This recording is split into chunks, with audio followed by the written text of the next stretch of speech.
Okay, tugana masa tenga tutandika butandisi okuva mu Kyotera Films Production. Tuba tukomyewo neka episode kafe kabeera ka 7. Vijja muke Musa Uganda tutandika butandisi saako ne Duncan Digital Studios era nga bano ngenda maaso n'okuba nga mba bategeeza entakira ejjembe lya mpanga ke tutandise ka episode kabeera ka 7 tukatandika butandika aba Duncan Digital Studios ngenda maaso n'okuba nga mba bategeeza entakira tikati gwe ng'omuyimbi olina oluyimba lwo lwagaana okuba nga lukwatibwa video oba olina lweyagala ogenda maaso n'okuba nga okwata video olina omukolo gwa kwanjula mbaga oba birthday party oyagala ogende maaso n'okuba nga ogusigaza mbijjukizo tugenda maaso n'okuba nga tugukwatira video ekyebifaananyi tukikolako bulungi nnyo ate mu pulinti muzigo kale osobola okugenda maaso n'okuba nga otufuna ku namba y'essimu 0752006250 tutandika butandisi aye nga tosuba mwana muwala ky'omuendo Angel akweza nga Joan ate nga Nakavuma Maria yagenda maaso n'okuba nga akweza nga Suzana mukafirimu kafa kamanyiddwa nga ejjembe lya mpanga kagenda maaso n'okuba nga katandikibwawo mwana mulenzi Duncan Kataala ka episode ka 7 ketutandise tutandika butandisi ate nga tugenda maaso episode ya 7 tutandikirako erudda tutandikiddeko erudda ku kyalo ku Kivumbi mwana kyekiriwo ino nawe ombuseeko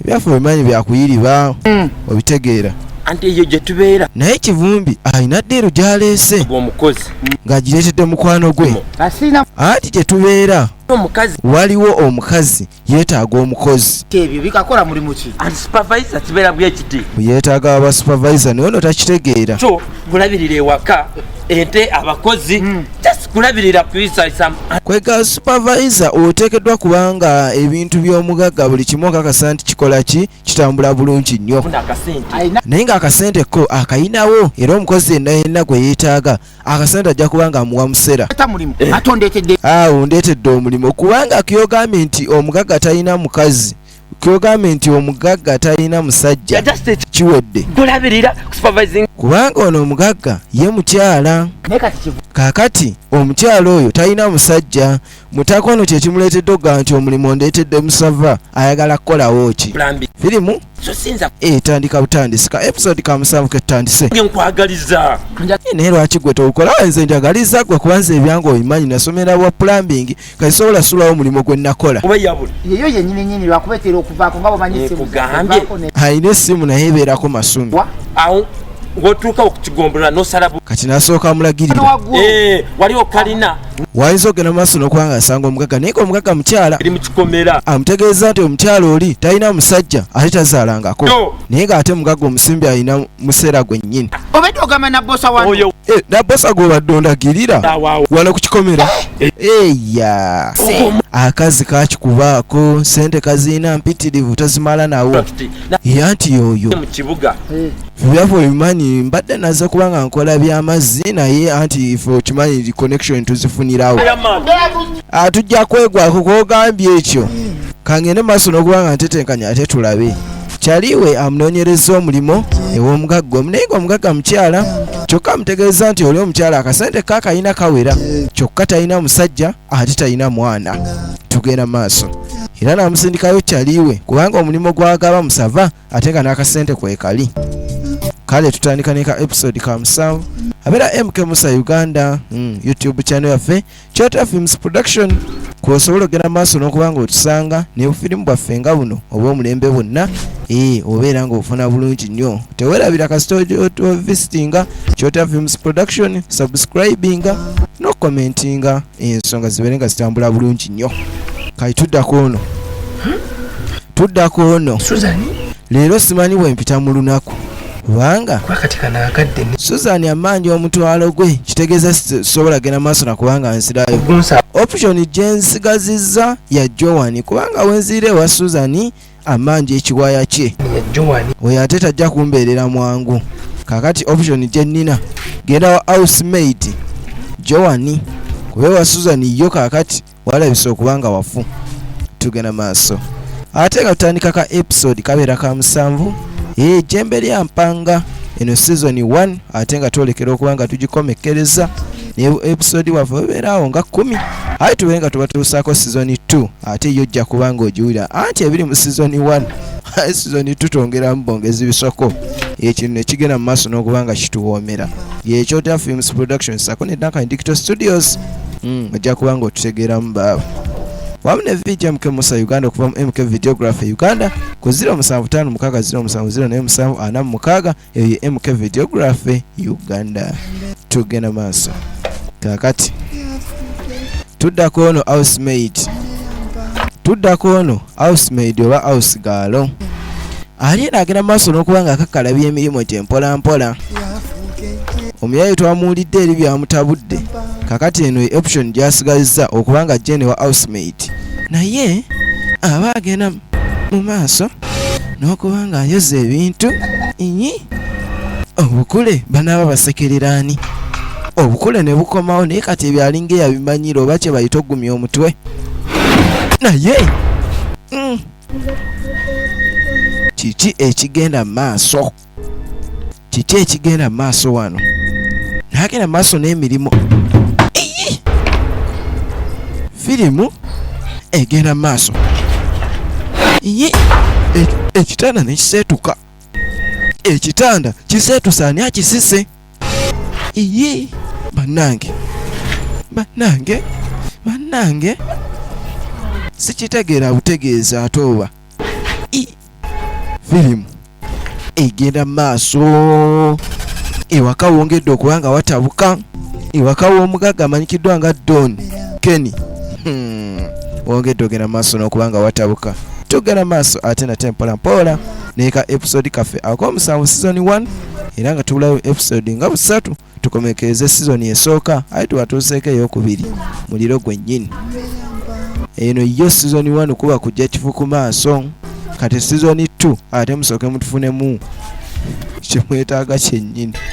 Kakati ono ye byamutabudde tamanyi wakudda naye naafuna akasimu aya ono si landiroodi ono abadde anoonya ssente zimuyisa mu lunaku landiroodi wakubidde essimu. Kakati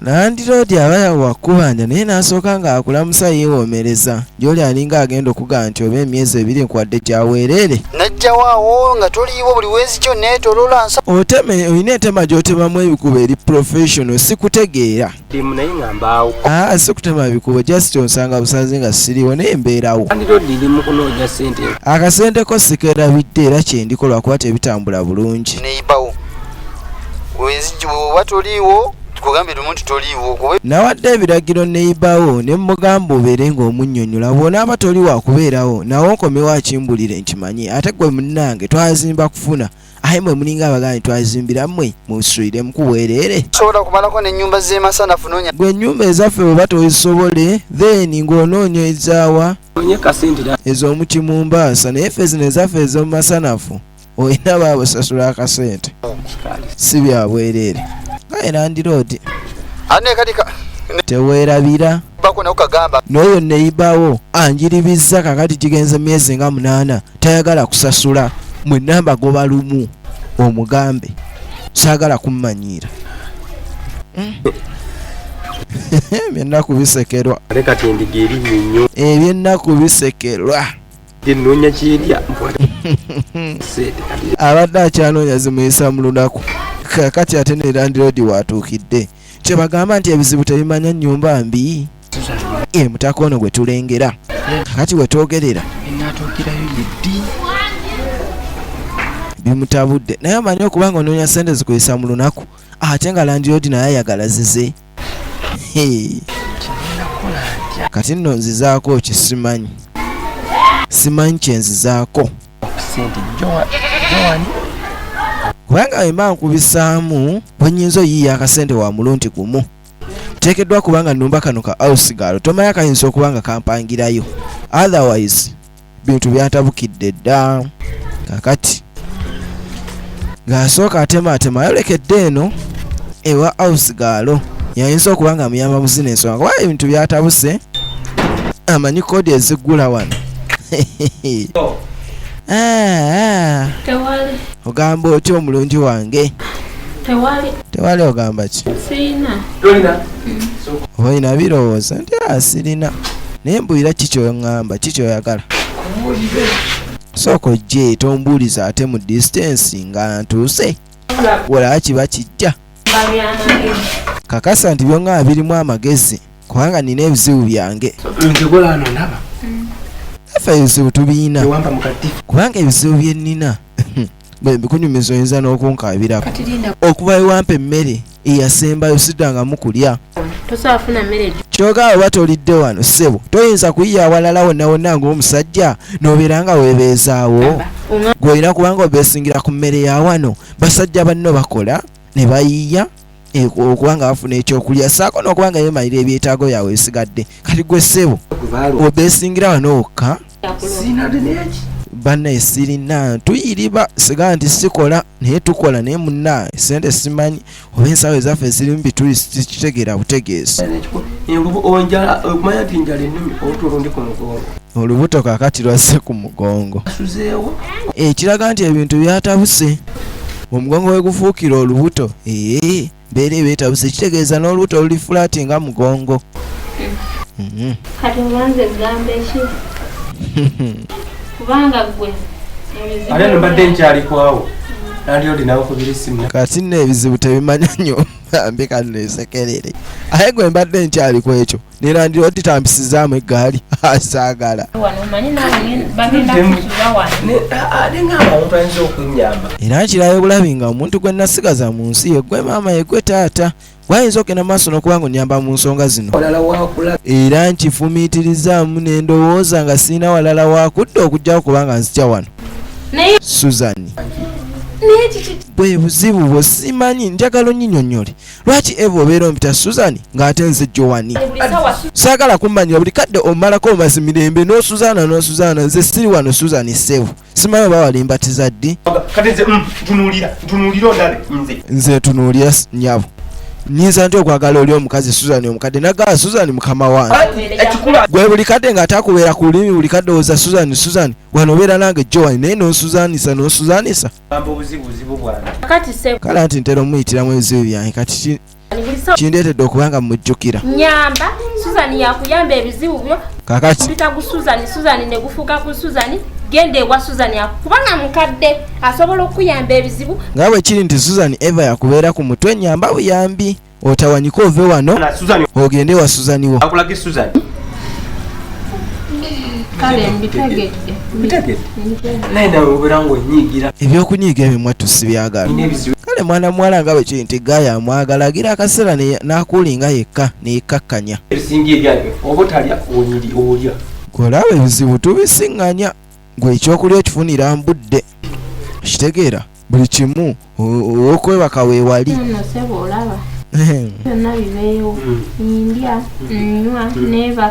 Sigaye byogedde byo kituufu. Okulya ndya nnywa neebaka bulungi nnyo naye amaka gano galaba. Galimu ebintu. Kyogaba byewanyumiza byaddamu. Kati ate byeyongerako bweyongesi birinnya madaala byasusse. Eridde gandiina. Kola ekintu kya mulundi gumu londa obuyinja bubeera bubiri. Mukono gweno teekayo n'ogweno bubumbire mu ngalo wonti sulanga owumbye emikono kijja kuba kikola. Ebyo ebintu ebisobola kubanga biddamu twabisayira amagezi naawe. Kaakati n'agenda mu maaso n'oddumuteerako. Munaye wootuukidde wano ngenza owulira ekintu kiringa ekigenda maaso n'okubanga kisika ekitanda niŋŋamba ekitanda kisika yaani baagala kibba bubbi. Eka naawe kirinanaga kyebasika oba emmese zezisika ng'olabye bubi. Emmese nazo zaagira ennaku zino waliyo ze bayita ensolima. Kakati omugezi ng'aleeta pulani ekitanda tukitunde landlord niyo nanjiri byasimanyi wakujja sente tukitunde bw'ogaa nti waliwo akisika olaba bakitwalira ku bwereere. Kati nga mukama wange mugaa nti ekitanda kyaze wandeka tondeetera bizibu. Bannange kyakalengera ekitanda mukazi ekitanda kisituse nangera ekitanda kisituse mpanga ana kisituse nangera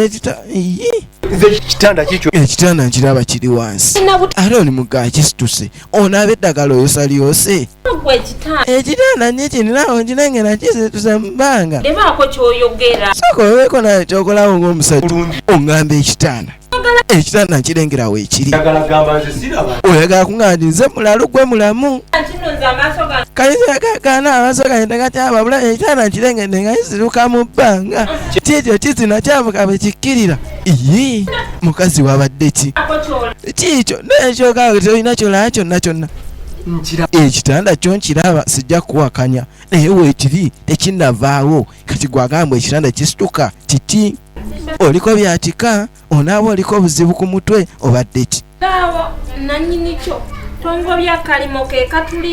ekitanda kyo tukireke siganye kizina amazina mu bbanga ne kisituka naye kijja kungobya ku mulimu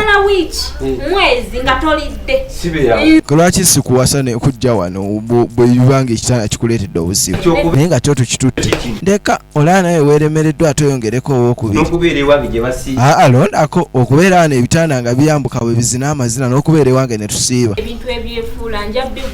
nja sigala wano mu bitanda ebizina munnange ontwala eyo nsiibye tolina gyontwala kikazi gwe nakulaga toli mu magezi kati nyamba buyambi ofulume lulimi luseerera obimanyi naawe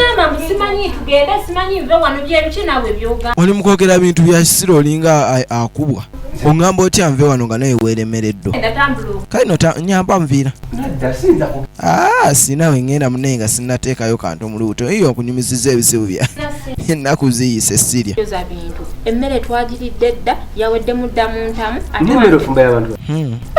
abika yaludde kubanga onamugambye osanze enjoza bintu emmere tewali fesi twakuteereddeko naye naawe oteekeddwa okukimanya nga bw'olina omusajja nti olina okuba nga onteerako butawa na buvunaanyizibwa onaba mukazi kikula kiggwe naawe ezirala ozeeyiye wano olyawo ennaku nyanze zennaku esigadde naawe weeyiye ez'ennaku esatu weeyiye ng'omusajja kati bwotyo bw'oyagala okubanga ngo nga sinalya kantu konna konna mukwano naye ngenda naye ojja kwejjusa okungobongoba naye kino ekino ojja kyejjusa ojja kunnoonya nga tokyandaba bakazi bangi banoonya abasajja tebabalaba gwe omufunyi oli wano ngobaganya genda nviira kuba naye tovaamu kyamagezi kyonna kalanda genda va wano sikyagala nakulabako genda ono nno omutaka kati kangende wa Suzan ate yamanyi ennaku yange munyumiza ebizibu byange wabawaako okulya n'akampa gongobaganya bugobaganya kale genda kisiraani kwegende waba Suzan zakakoto Suzan zaana wano tobidda na buli kimu kyobadde onsaba wano kati nange nkutaddeko komekome sigenda mba Suzan bo buli kyobadde onsaba wano sigenda kuddamu kuwa kintu kyonna kyonna ne wano tokomawo sigwe yangira kikazi gwe wansendasenda